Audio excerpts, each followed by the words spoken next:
Namo tassa bhagavato arahato samma sambuddhassa. Namo tassa bhagavato arahato samma sambuddhassa. Namo tassa bhagavato arahato samma sambuddhassa.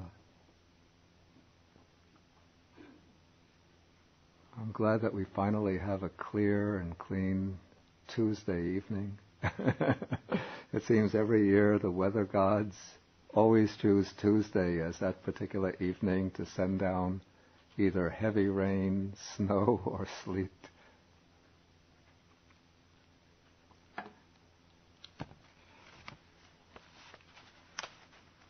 Okay, we are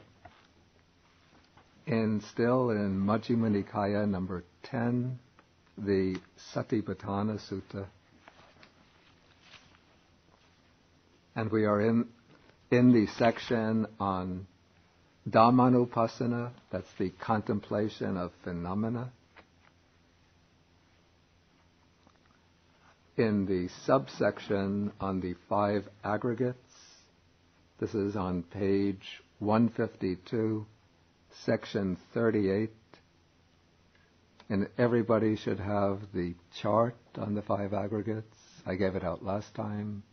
We had a few more copies made in case there are any newcomers or anybody didn't bring it.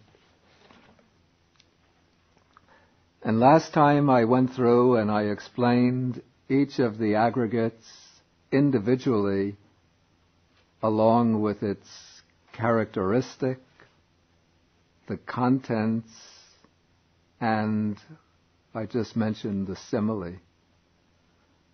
And one impression that the kind of explanation that I gave last time, one impression that some people might get from that type of explanation is that the aggregates take place on different occasions of experience.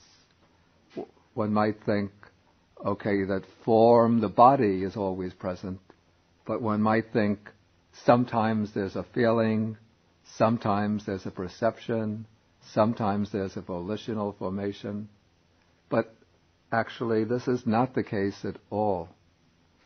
But on every occasion of experience, all 5 aggregates are present. So whenever one sees any object, any form, hears any sound, smells anything, tastes any flavor, feels any touch sensation, thinks any thought, imagines anything with the imagination, on all of those different occasions, there are present all of these 5 aggregates. On one occasion or another, one or another of these 3 middle aggregates might be more prominent. The other 2 aggregates their functions might be somewhat secondary. But the Buddhist texts, the suttas, show that the 5 aggregates are always bound up together inseparably. So one qualification that has to be made to this, though it's not of much practical relevance to us. In certain realms called the formless realms, the arupa dhatu, in those realms there is no form aggregate. Those are the realms reached through very high levels of meditation, through meditative samadhi. Through the power of that samadhi, the form aggregate is left behind and the consciousness just dwells together with the other 3 mental aggregates. But in ordinary human experience, we always have bodily form, that is our body. Then, based upon the body, some consciousness will arise through one or another of the sense faculties, or it can be a purely internal state of consciousness. For example, when thinking about something, remembering, reflecting, judging, and in association with any of those types of consciousness, whether it be a sense consciousness or a mental consciousness, there will be some feeling, either pleasant feeling, painful feeling, neutral feeling. There will be some perception, that is, that mental function of knowing the particular quality or feature of the object. And there will be some, usually it's a bundle of different volitional formations, a whole flock of many different volitional formations regarding that object. And of those different many volitional formations, the most important is the one called volition, cetana.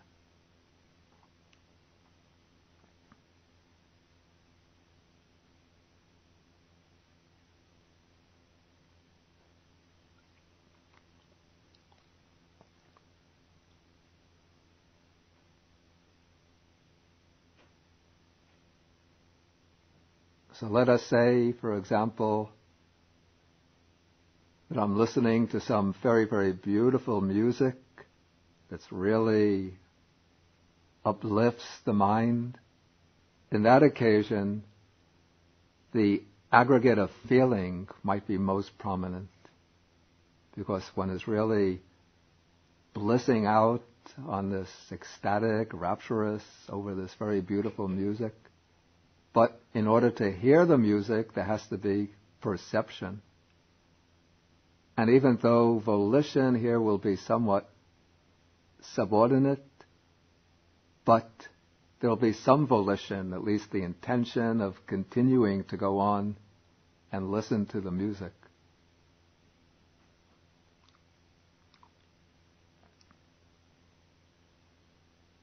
If one is, say, waiting for a friend to come at the corner, you're standing at the corner, you're expecting to meet a friend, you're looking down the street, constantly looking,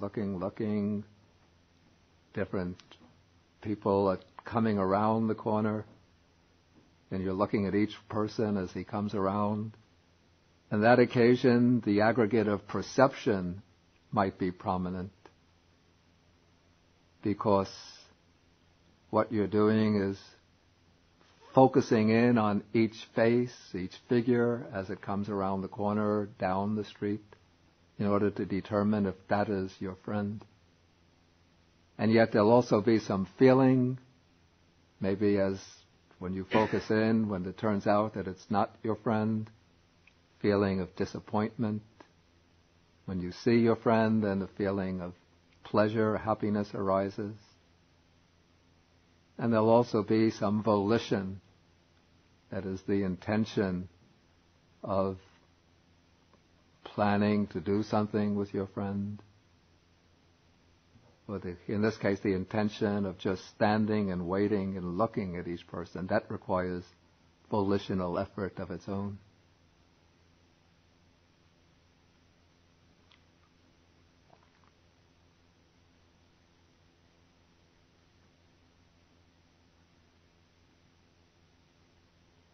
Okay, and suppose you have to build a house or complete some project, write a software program,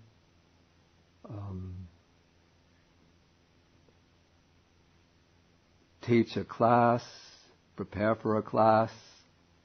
On that occasion, what would be most prominent would be the aggregate of volitional formations, the force of will that drives the activity. But along with this force of will, there'll be some feeling, pleasant, painful, neutral. There'll be perception. And everything occurs within the field of consciousness. consciousness is the awareness. I call it the light of awareness, which illuminates. It arises based on the sense faculty, and it illuminates all of the objective fields, making all the other mental functions possible.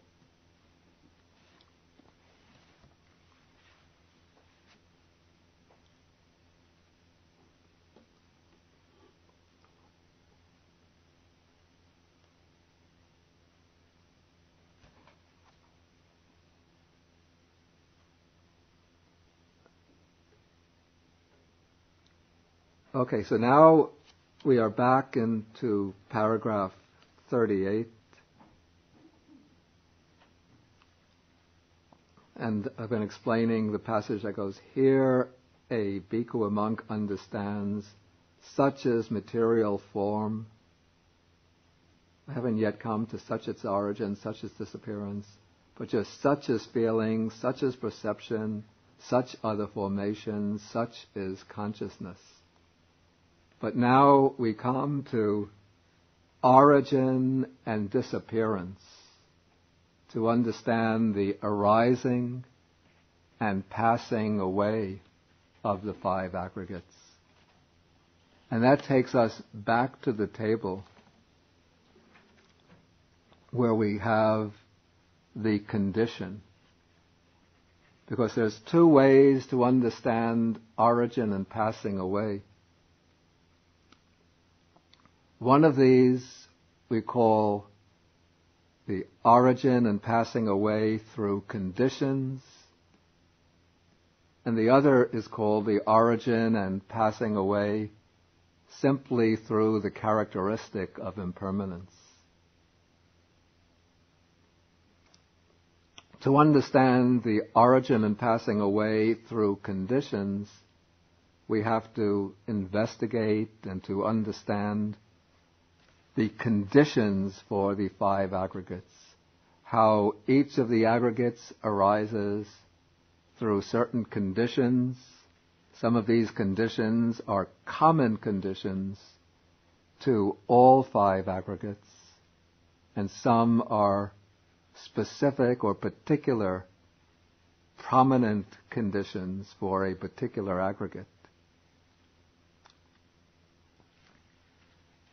So, in the case of the aggregate of material form, the prominent condition, according to the suttas, is nutriment. This is in Pali, this is ahara.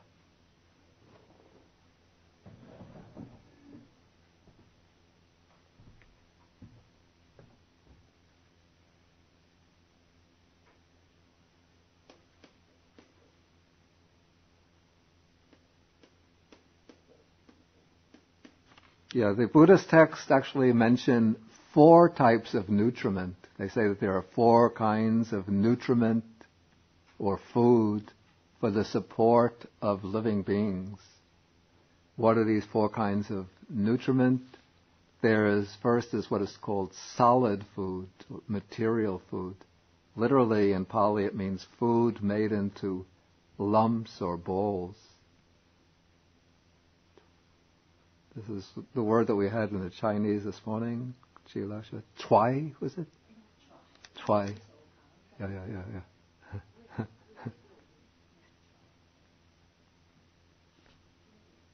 Yeah. And this is what we normally mean by food, edible food. That is the food that supports the material body. But then there's contact, volitional, mental volition and consciousness. But here we're only concerned with material food as nutriment. So that is the support, the sustaining condition for the material body, for rupa, for the aggregate of form. Because as soon as the body is conceived, as soon as in the case of a human conception, as soon as the egg cell forms, immediately the process of nutrition begins. The egg cell begins consuming the nutritive substance that's provided by the cell and turning it into food and consuming it, burning it, expelling waste. And that process continues through the entire process of conception, right up through birth, and then from birth right up till death. It's only at death that the process of nutrition ceases. Okay. So nutriment is the strong supporting condition for the physical body. And when the mind becomes very subtle, especially through sustained mindfulness meditation, then right after one eats a meal, one could actually feel how, in the course of the digestive process, how the energy of the food is passing through the whole body and being burned up and turned into energy, which is flowing through the entire body.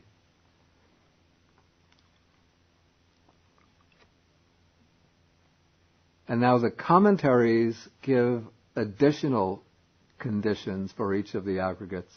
And in fact, the conditions they mention are the same for each of the 5 aggregates. These conditions are the conditions that bring these 5 aggregates into being in this existence. So the 3 conditions are ignorance and craving. That would be the ignorance and craving from the previous life. And it's through that ignorance and craving from a previous life that the stream of consciousness has come into this life and taken a particular form. And what has given a particular form to that stream of consciousness, that which has brought it into a particular direction, is karma. And so karma is a third condition for each of these 5 aggregates.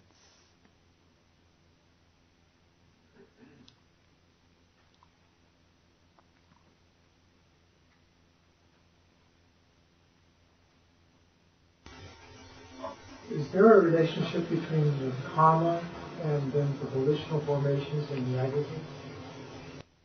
It's a good question, but let me go through and finish, and then when I ask for questions, then please ask that.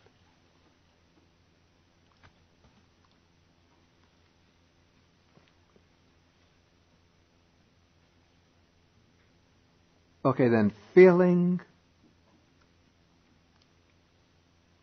The decisive condition for feeling, strong supporting condition for feeling, is something called contact. Now, what is contact?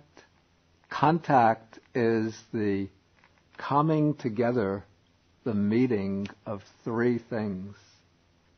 It's the meeting of a sense object, sense faculty, and the corresponding type of consciousness. Or I would rephrase this and say, it's the meeting of consciousness with the object through the sense faculty. The sense faculty is a door. We call them dwara, the doors, through which through which consciousness goes out to meet the 6 sense objects. We speak metaphorically even of the mental objects as being outside. Or we can say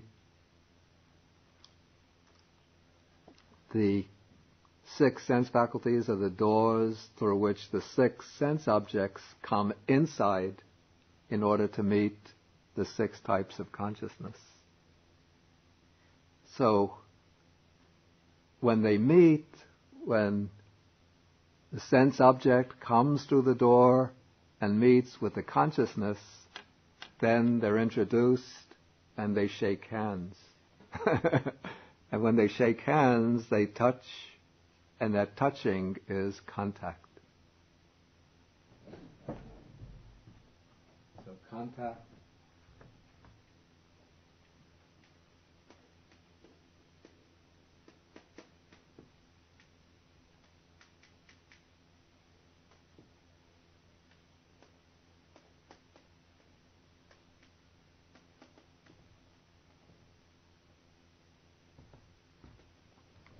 And when a contact takes place, then through that contact there arises a feeling, there arises perception, and there arises volitional formation. So these three aggregates all take contact as their strong supporting condition. And again, there are additional conditions according to the commentaries, but the commentaries here are actually basing on the suttas. The additional supporting conditions are ignorance, craving, and kama. Then the fifth aggregate is the aggregate of consciousness. And it's said that consciousness has as its condition nama rupa, name and form. But what is name and form? Okay, form is the same as the form aggregate. And name, to put it simply, is the same as the other three mental aggregates, feeling, perception, volitional formations, together with contact. And the suttas also mention attention, which we could say is part of the volitional formations aggregate.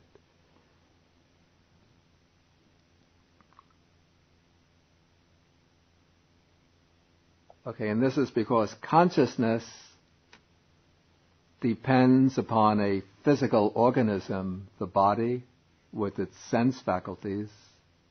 Without a body with physical sense faculties, consciousness cannot occur. Consciousness does not occur on its own out in the blue, except in the formless realms, but we're not concerned with them. And then consciousness always arises in association with feeling, perception, and volitional formations. One can never get consciousness on its own without any accompanying feeling, without some perception taking place, and without some act of volition occurring. So these three aggregates, these three mental aggregates that make up nama, always go along with consciousness.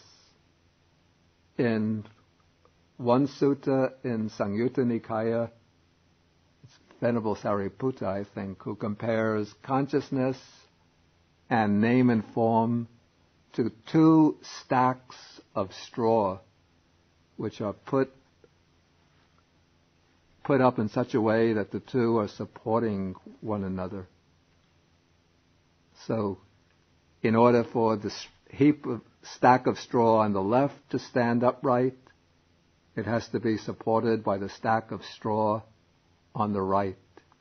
And in order for the stack of straw on the right to stand upright, it has to be supported by the stack of straw on the left. So the two, we say consciousness and name and form, are anyamanya pachaya. That means they are mutually supporting conditions.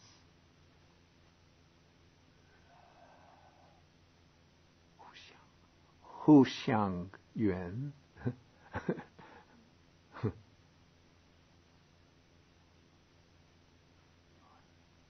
Is that correct?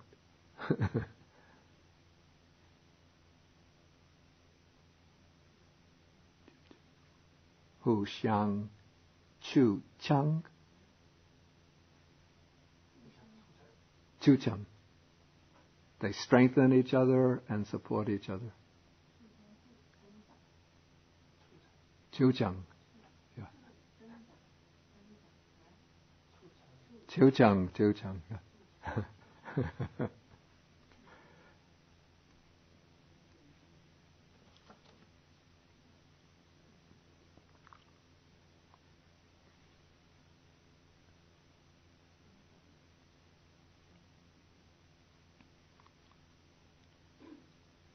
And then where does this consciousness come from?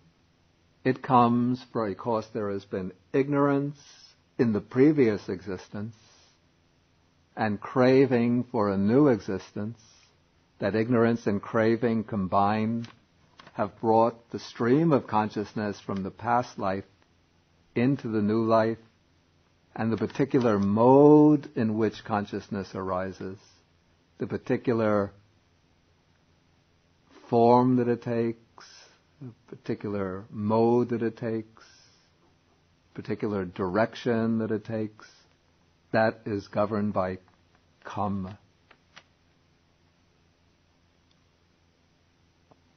Okay, so these are the conditions for the arising of the five aggregates.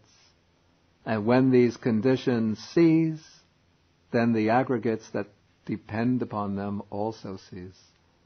From a moment to moment, one could see that when a particular contact ceases, then the feeling, perception, volitional formations that depend upon that contact also cease.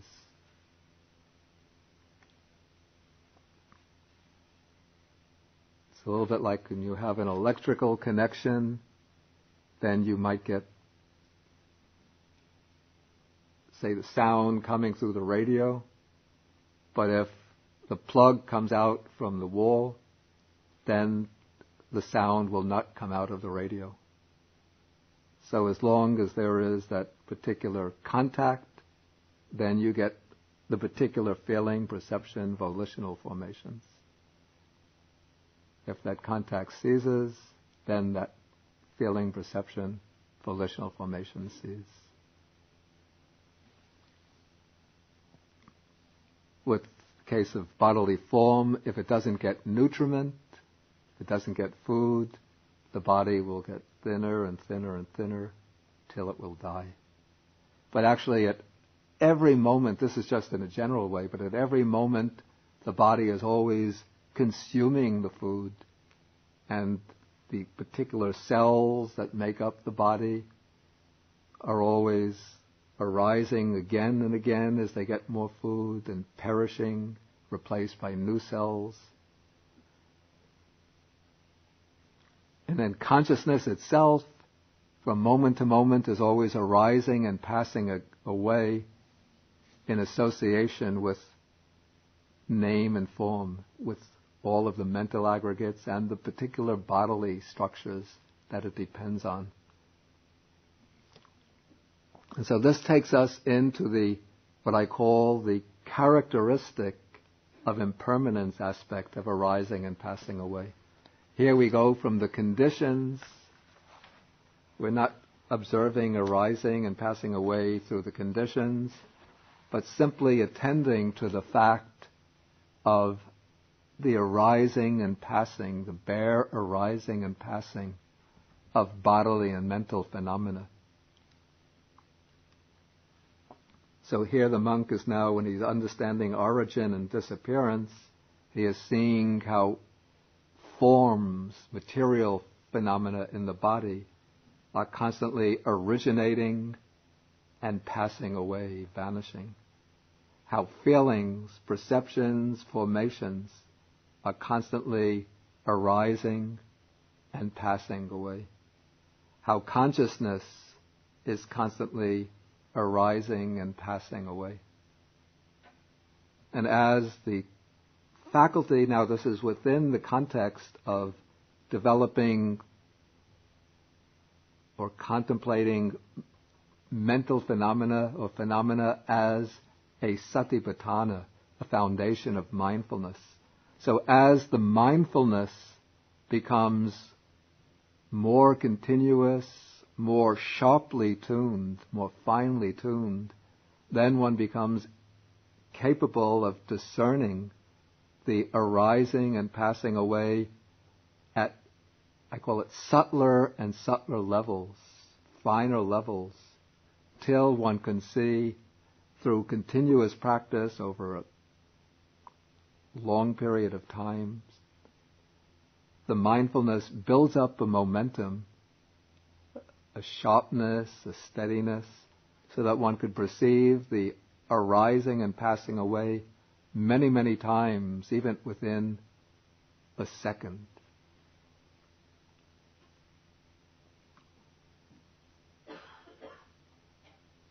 Okay, so in this way, he dwells contemplating mind objects, or like, let's use the new translation, phenomena as phenomena internally, externally, and both internally and externally. Usually one would be contemplating one's own 5 aggregates, but from time to time one will be turning outwards and just reflecting temporarily on the fact that other beings too are made up of the same 5 aggregates. And then from time to time one alternates quickly back and forth between oneself and others, also made up of these same 5 aggregates. Then one abides contemplating in mind in the phenomena, their nature of arising, their nature of vanishing, their nature of both arising and vanishing, or else mindfulness that there are phenomena is simply established in him to the extent necessary for bare knowledge and mindfulness, and he dwells independent, not clinging to anything in the world. That is how a monk abides, contemplating phenomena as phenomena in terms of the 5 aggregates affected by or subject to clinging. Okay, now I'll ask if there's any questions, and please, this gentleman, I'll ask you to repeat your question. Yes, it was the relationship between karma as additional condition and volitional formation. Okay, I'll repeat the question for the microphone. Okay, the question is, what is the relationship between karma as one of these additional conditions and the volitional formations aggregate?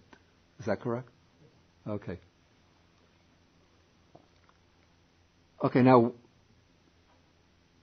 the most prominent component within the volitional formations aggregate is volition itself, chaitana, that mental factor called chaitana. And chaitana is volition, and volition is also the factor responsible for karma. So it is the volition that occurs in this volitional formations aggregate, particularly the volition on, I would call it the ethically decisive, ethically important types of volitions that constitute karma. And it is those karmas that become the conditions for the arising of the new sets of 5 aggregates in the future. Actually, these karmas can also bring their results within the present life itself. To some extent they will bring, or they can bring their results in the present life, but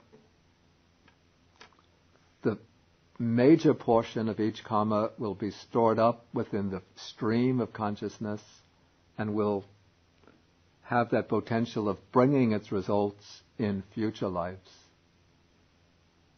And so then the karma will likely become determinants for the particular qualities of the 5 aggregates in future lives.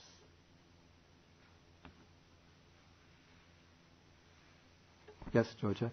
Bhante, I'm a little uncertain about consciousness as an aggregate, when consciousness is the thing that drives us on to the next life. Yeah. It seems to me it's an aggregate that never goes away. Is that true, or are we talking about different modes of consciousness? Yeah, that's an interesting question. Okay, just to repeat the question for the sake of the recorders.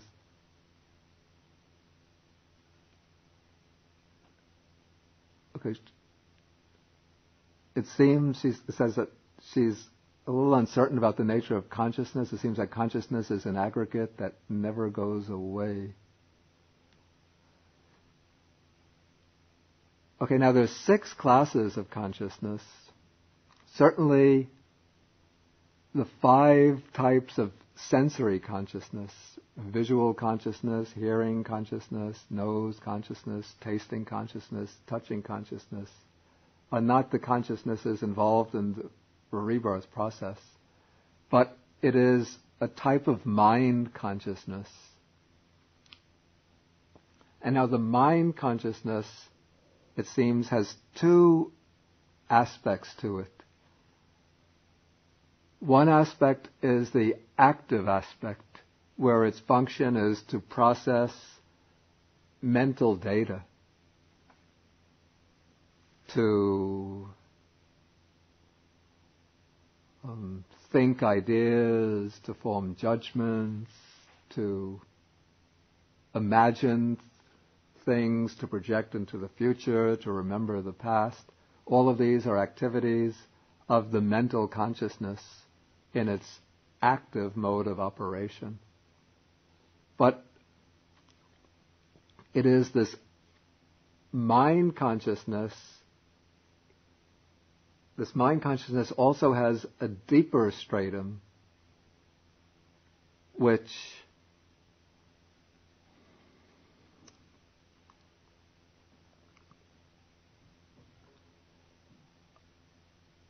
might call this the connecting stratum of consciousness. I would say that this deeper stratum of the mind consciousness, I'm speaking somewhat metaphorically here, is what preserves the impressions of all the experiences that we undergo, that preserves the karmic impressions of all of the actions that we perform. And this consciousness, it's always changing. It's not like a permanent soul. So it's always arising and passing with each moment of active consciousness. But what happens when death takes place, this is the way I would understand it, the active consciousnesses cease operating and their functions come to an end, but the stream of consciousness still continues to flow, and it is now just that deep stratum, underlying stratum. We call it the subliminal consciousness, the quiet flow of the reservoir consciousness, which is just flowing on, arising and passing, and that is what flows on to a new mode of existence.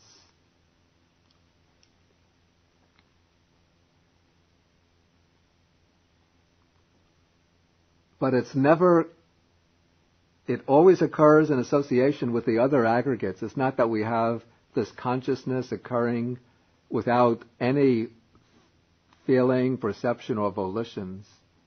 But in that process of migration, or that process of transference or movement to the next existence, the feeling, perception, volitions are now functioning in a somewhat different way than an ordinary active consciousness.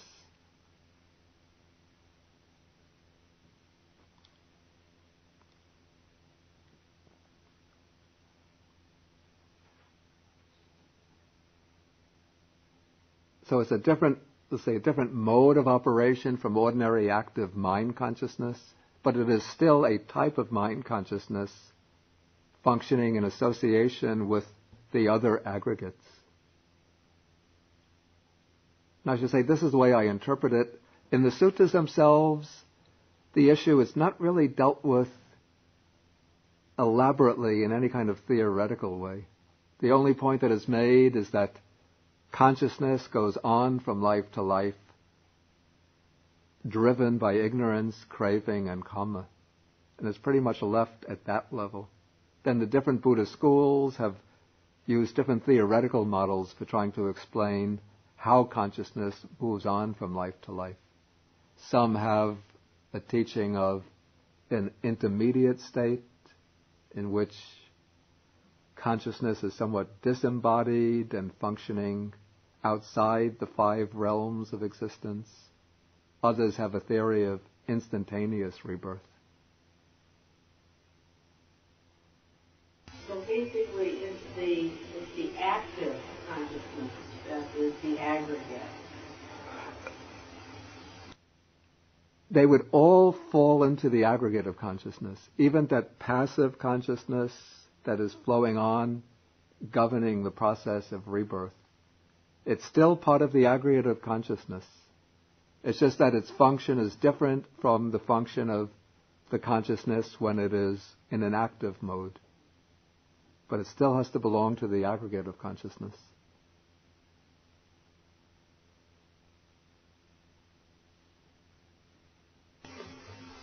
I recall a sutta in Majjhima where a bhikkhu expresses the opinion or the view that consciousness migrates from life to life, and Buddha criticizes him severely. The view that he advances is not that consciousness migrates from life to life, but it's the view that it is that same consciousness that migrates from life to life. And before the Buddha criticizes him, he asks him, "What do you mean by this?" And he says, if you want to check for yourself, it's Sutta number 38.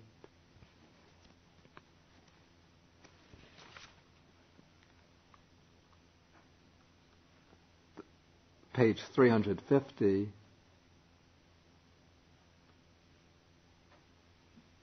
The Buddha then says, when he says, as I understand the Dhamma taught by the Blessed One, it is the same consciousness that wanders through the round of rebirths, not another. Then the Buddha says, what is that consciousness? And he says, it is that which speaks and feels and experiences here and there the result of good and bad actions. In other words, the Buddha is getting this monk to identify implicitly, he's identifying consciousness here as the same consciousness, a consciousness that remains as the same entity without ever changing. And it is that entity that's responsible for all these actions, but it both acts and reaps the results of action. In other words, he's taking the consciousness to be an everlasting self or soul. So the Buddha will accept that consciousness goes on from life to life. I mean, there are many suttas which say that. But what he doesn't accept is that it is the same consciousness as a single entity that remains always the same and that has the characteristics of a self.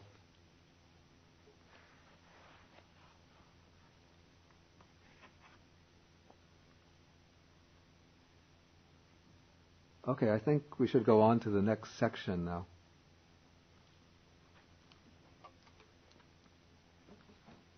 Okay, now we come to the section on the 6 sense bases. We have the text. We're in paragraph 40. Again, bhikkhus, a bhikkhu abides contemplating phenomena as phenomena in terms of the 6 internal and external sense bases. And how does he do so? Here, a bhikkhu understands the eye, he understands forms, and he understands the fetter that arises dependent on both. And he also understands how there comes to be the arising of the unarisen fetter, and how there comes to be the abandoning of the arisen fetter, and how there comes to be the future non-arising of the abandoned fetter. The same with the ear and sounds, the nose and odors, the tongue and flavors or tastes, the body and tangible objects, the mind and mental phenomena. Again, he understands both, and he understands the fetter that arises dependent on both, and he also understands how there comes to be the arising of the unarisen fetter, how there comes to be the abandoning of the arisen fetter, and how there comes to be the future non-arising of the abandoned fetter. Okay, so now this introduces us to another very important scheme in Buddhism, or in the Buddhist philosophical teaching. This is the scheme of the 6 internal and external sense bases. And this scheme, we could say, it's complementary to the 5 aggregates. The 5 aggregates give us one perspective on experience. I sometimes say the 5 aggregates are a way of looking at experience. It's as if we were taking is it vertical or horizontal? The 5 aggregates is vertical. 5 aggregates is horizontal. Then the 6 sense bases give us the vertical perspective. The 2 are complementary.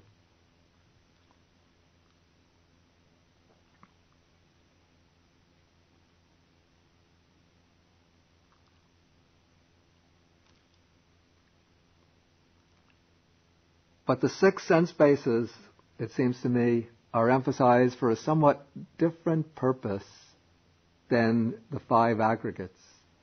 The 5 aggregates are emphasized in the Buddha's teaching on insight because the 5 aggregates are the main, I call it the main area in which views of self arise and become established. When views of self are formulated, they're usually formulated in terms of form, feeling, perception, volitional formations, or consciousness. And so the Buddha has collected all of these different ways of expressing views of self and established this scheme of the 5 aggregates. But now the scheme of the 6 sense bases is expounded because one of the objectives of the Buddha's teaching is to overcome craving. The Buddha teaches that craving is the root cause or origin of suffering. This is in the formula for the 4 Noble Truths. And where does craving arise? How does craving arise? The formula for dependent origination shows that craving arises in relation to the feeling, and feeling arises through contact that takes place at the 6 sense bases. So in order to overcome craving, one has to practice first restraint of the senses, and then to go even more deeply in overcoming craving, one has to develop insight into the actual nature of the 6 sense bases, their objects, and all the phenomena that arise through the 6 senses. There's a very nice little sutta that occurs in the connected discourses on the 6 sense bases. the Salayatana Samyutta, the Buddha says, without directly and knowing the all, everything, it is impossible to eliminate, to overcome suffering. And what is that all? Without directly knowing, without fully understanding, which one cannot eliminate suffering. It is without directly knowing, without fully understanding the I, forms, eye consciousness, eye contact, and the feeling that arises through eye contact. It is without directly knowing, without fully understanding the ear, the nose, the tongue, the body, the mind, without directly knowing mental phenomena, mind consciousness, mind contact, and the feeling that arises through mind contact. But, the Buddha says, by directly knowing the all, by fully understanding the all, it is possible to abandon suffering. And then he says one has to directly know, fully understand the I, forms, eye consciousness, ear, nose, tongue, body, and so on.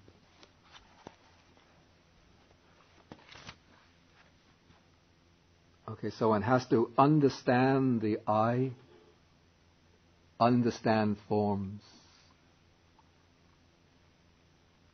And that means to understand them by the way of insight, by paying mindful attention to them in the course of developing the foundations of mindfulness. When the mindfulness, when the samadhi concentration becomes very strong, then one could focus in finally on each of the sense faculties and contemplate the sense faculties almost at a microscopic level and see into the actual nature of the sense faculties, see their arising and passing away, their impermanence, their selfless nature, their unsatisfactory and selfless nature. And then the text mentions one understands the fetter that arises dependent on both the I and forms. The text doesn't specify what that fetter is. And then the commentary to the sutta brings in the scheme of the 10 fetters. But I don't think the commentary is right here to do that. Because there's a much simpler way to understand this based upon the suttas themselves. In another sutta in the Samyutta Nikaya,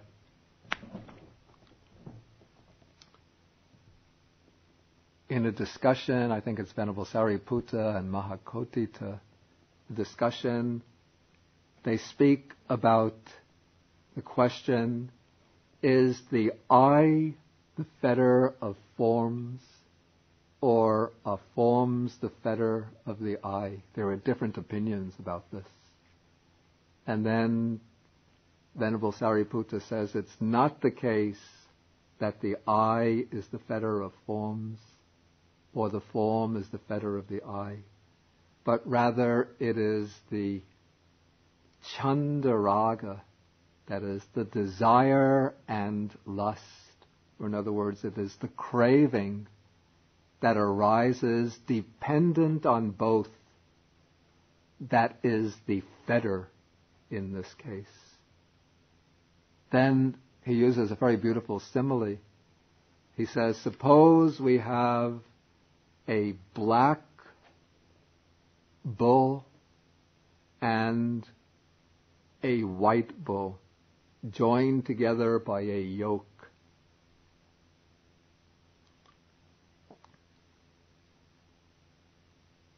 Is the white bull the fetter for the black bull? Is the black bull the fetter or the yoke? Is the black bull the yoke? Is the black bull the fetter for the white bull? Is the white bull the fetter for the black bull? the answer in both cases is no. So what is the fetter between them? It's the yoke that joins them, the yoke resting on the neck of both. That's how you yoke together the two bulls in order to pull the cart.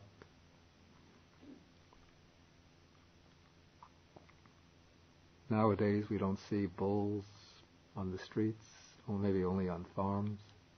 But in Asia, even in the streets of Colombo, you see the two oxen going down, two bulls, two oxen going down the streets with a heavy fetter on their necks. But I haven't seen a black one and a white one yoked together yet. Okay, so the simple way to explain what is the fetter here is to take it to be craving or desire and lust that joins together the I and forms, and that keeps them bound together. Another way is to explain, a little more elaborate, to explain the fetter in terms of three types of feeling. Of course, through each of the senses there will arise pleasant feeling, painful feeling, and neutral feeling. So here I would refer to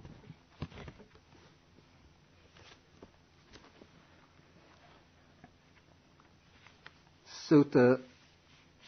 Well, I would go to page 1135. It's Sutta 148, paragraph. It's actually page 1134.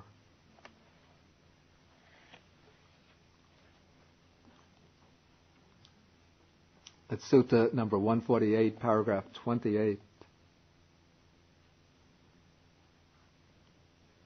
Depending on the I and forms, I consciousness arises. The meeting of the three is contact. With contact as condition, there arises a feeling felt as pleasant, painful, or neither painful nor pleasant. Okay, so we have these three feelings arise. When one is touched by a pleasant feeling, if one delights in it, welcomes it, and remains holding to it or clinging to it, then the underlying tendency to lust lies within one. That is, the fetter of craving or lustful desire arises. When one is touched by a painful feeling, if one sorrows, grieves, and laments, weeps, beating one's breast, and becomes distraught, then the underlying tendency to aversion lies within one. This is another fetter. This could be the fetter of ill will, aversion, or hatred that arises in response to painful feeling.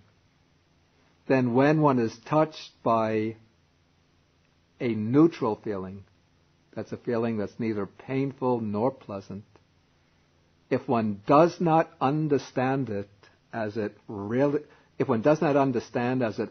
is, the origination, the disappearance, the gratification, that's the enjoyment in it, the danger or drawbacks in it, and the escape in regard to that feeling.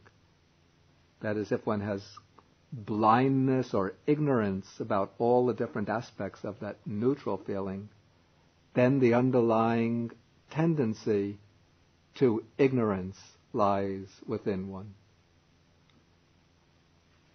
Then the same thing is said regarding the ear, nose, tongue, body, and mind. And so the three types of feelings arise through the six senses. And then if one responds to these three feelings with craving towards the pleasant feelings, with aversion towards the painful, disagreeable feelings, and with dull ignorance towards the neutral feelings, those are the fetters in regard to the sense faculty and the sense object. And so then one understands how there comes to be the arising of the unarisen fetter. That is, by responding to these three feelings without mindfulness, without proper attention to them, then those three feelings, then those three types of unwholesome reactions naturally arise. They just arise spontaneously. Then how there comes to be the abandoning of the arisen fetter. We already had under the discussion of the hindrances how one overcomes temporarily the hindrance of sensual desire, the hindrance of ill will. But here I think something deeper is intended, because now we've gone past the abandoning of the five hindrances. Now how there comes to be the abandoning of the arisen fetters. So here I would understand we're actually in the stage of insight.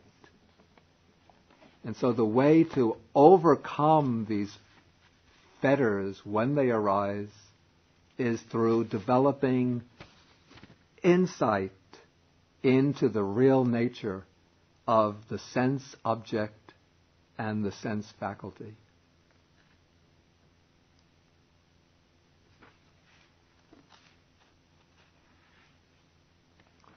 An interesting sutta which sheds some light on this is the Mahasalayatanika Sutta. This is Sutta number 149 in the Middle Length Discourses. It's on page 1137.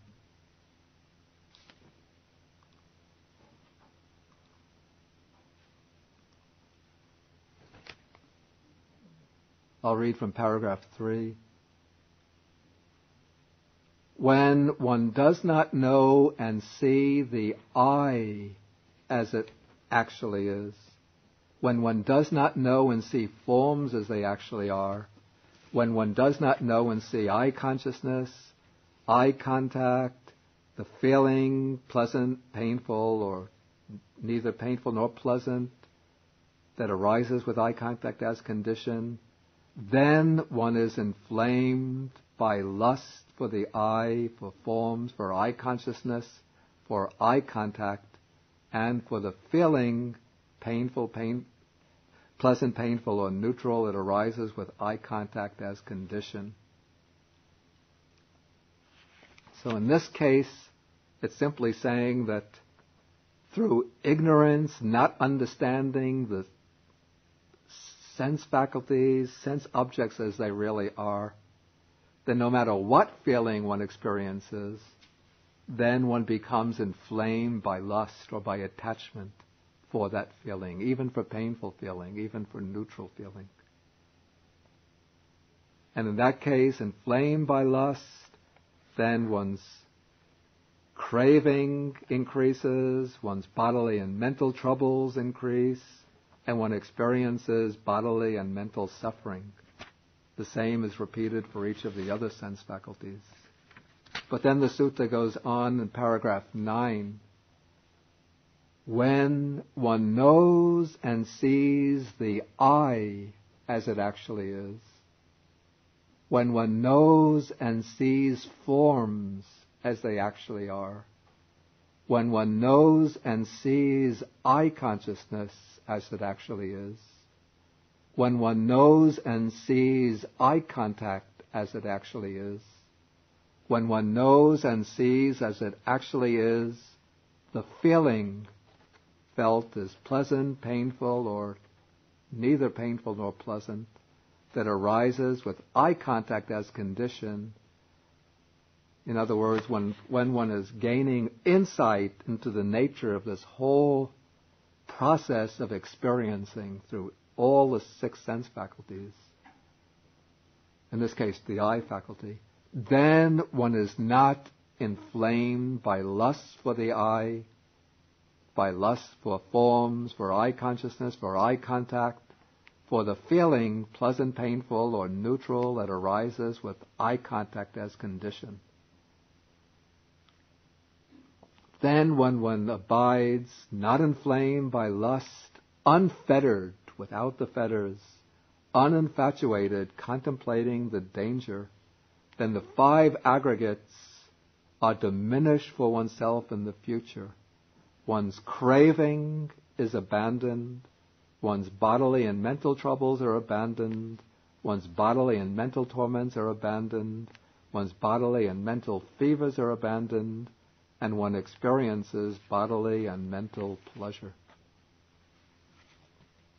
Okay, so here, according to this sutta, the way to abandon the arisen fetters, the fetters that arise through the 6 sense bases, is through insight into the real nature of the 6 sense faculties, their objects, and so on.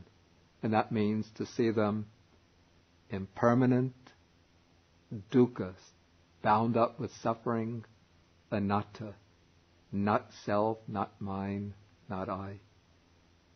Then when one develops this insight to the very depths, then the fetters are abandoned, cut off at the root, so that they cannot arise again in the future.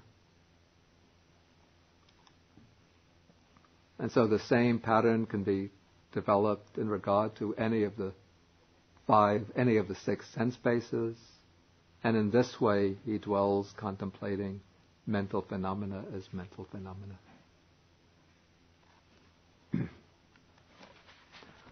Okay. I'll ask now if there's any questions on this section. Yeah. So, in the sutta, it says understand the aggregates, understand the sense bases. I'm getting the feeling that word understand is not just, okay, you've explained it. Definitely, sir. Say, I'm going to contemplate the concept of feeling and the concept of perception, but rather just know, see as it's described in this. Yeah. The word here understands is pajanati, which is the verb that gives the noun panya, wisdom. It's often translated wisdom, and it means to understand through direct insight. Because now this is all developing as part of the practice of Satipatthana, the development of the foundations of mindfulness, or the establishments of mindfulness. And so it's when one is now in the contemplation of phenomena, so it's now one has reached the point where one has overcome the 5 hindrances and developed a sufficient level of samadhi so one could really penetrate into these matters very deeply with insight.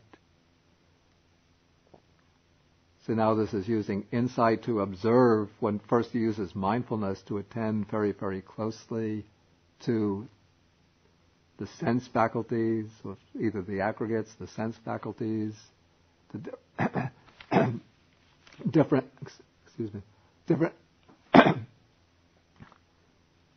the different aspects of experience that arise through the sense faculties. And then that attending through mindfulness provides the base, the foundation for direct discernment with insight to arise. And then it's through that discernment with insight that one can see into the nature of these aggregates, sense faculties, to see them particularly as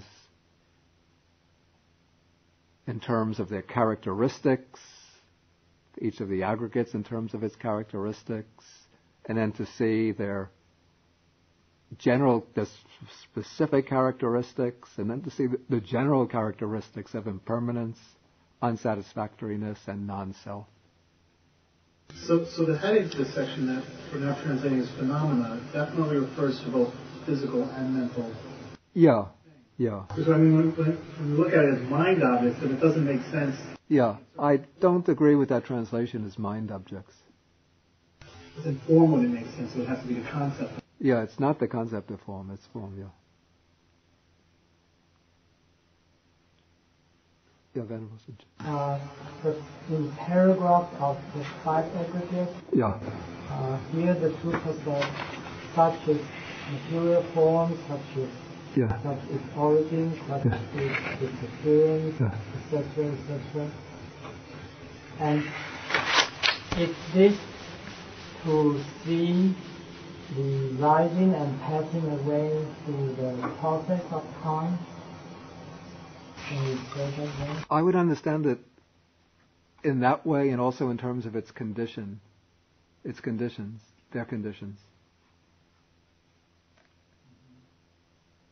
Yeah, to understand each aggregate, how it originates through particular conditions and passes away through with those conditions, with the passing of those conditions, and also to understand or to see, to discern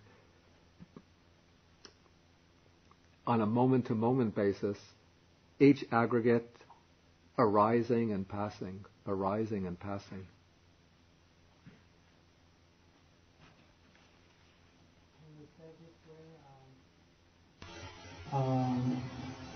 Through the flow of time, it rises and passes, it rises and passes. But in that, for example, to see in a static way, for the 5 aggregates to be there is these kinds of conditions, meaning that one of the conditions not being there, then it is like passing away, possession. Yeah, though actually the conditions for any of the aggregates are always there. But one could see, say, with a particular contact, it seems for me contact is the easiest to see.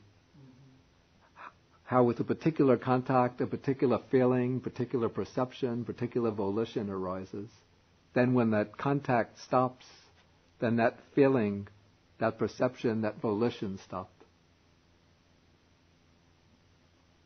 With form, it's a little difficult unless one tries stopping oneself. Because the body exists with the support of food or nutriment. And with consciousness and name and form are always present, and it's difficult to see the ceasing of name and form in their entirety. But contacts, one could see, particular contacts one could see stopping, breaking, and then with that break of the contact one could see a feeling, perception, volition stop.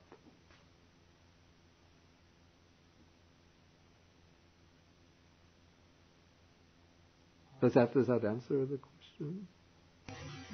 In your connected discourses of the Buddha, in your comments, in your notes, you said that from Nikaya chapter 22, Sutta 56 and 57, this is from a diachronic conditionality. But it seems to me the other suttas like here, it is through synchronic. At the same time, diachronic means at different times,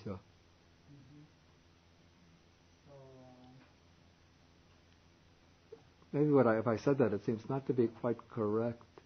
Because at one time a contact takes place, and with that contact, at the same time there arises the feeling, perception, the volition. That's from a synchronic perspective. Yeah. What would be diachronic would be how, that means at different times, how ignorance and craving and karma condition the aggregates at a later time. But contact certainly is a condition for feeling, perception, volitions. I would say is synchronic at the same time. I'll have to check and see what I wrote there. It's not a common word. Yeah. I'll have to check on that, then we can discuss later. I just want to get David had a question back. Yeah, I just wanted to ask about consciousness. I imagine nirvana would not be a state of consciousness. No, it's not. Nirvana is not a state of consciousness. Now, I know we don't know what nirvana really is because we haven't attained it, but there would be, I guess, for it to be true that it wasn't a state of consciousness, there would be no remembrance of any time that we spent here. No, let us put it this way. Nirvana in itself is not a state of consciousness, but a person who has attained the state of nirvana still has consciousness. So we could say a nirvanized person, a person who has attained nirvana, is conscious, has consciousness. In reference to what Venerable was saying, if you look at dependent origination, that puts consciousness in a sequence. Yeah. So, does that clarify how it could be? I've never heard this word, diachronic. Diachronic, yeah. Diachronic. In that scheme, karma formations. Yeah, in relation to karma formations, ignorance and karma formations, that has a diachronic relationship to consciousness. Actually, it's more complicated. It's very complicated. I don't want to get into that with 1 minute left to stop. I don't want to open that kettle of fish, as they say. I think we'll have to stop now with the sharing of the merits.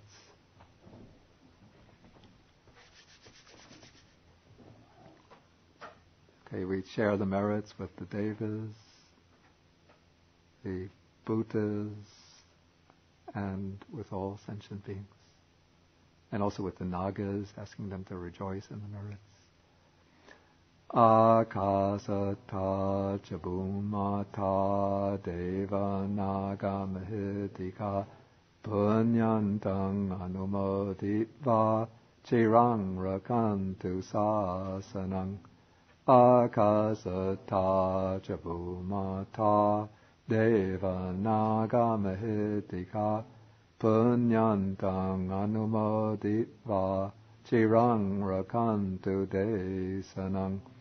Akasata chabumata deva naga mahitika punyantang anumoditva chirang rakantu mang parang. Etavata cha amhehi sampadang punya sampadang sabbe deva anumodantu sabba sampati siddhya. Etavata cha amhehi sampadang punya sampadang sabbe bhuta anumodantu sabba sampati siddhya. Etavata cham hehi sampadang punya sampadang sabbe satanumodantu sabba sampati siddhya.